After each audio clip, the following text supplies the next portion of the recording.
How to lock your Facebook profile. Hey everybody, welcome back to a new video. In this video, we're going to learn how we can lock our Facebook profile.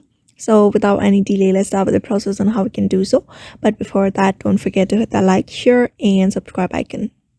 So in this video, if you want to lock your profile on your Facebook profile, you just need to follow these steps. Open up your Facebook application. After that, simply log in into your account using your login credentials. And in order to log in that account, you just need to follow these steps.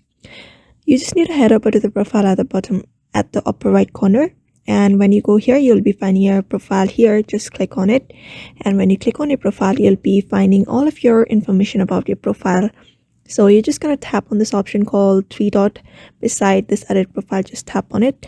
And when you tap on it, you'll be able to find different options here. You're just going to look up for the option called lock profile. And if you don't have this option available, maybe you have not updated your app. So make sure to update your app before you follow the steps.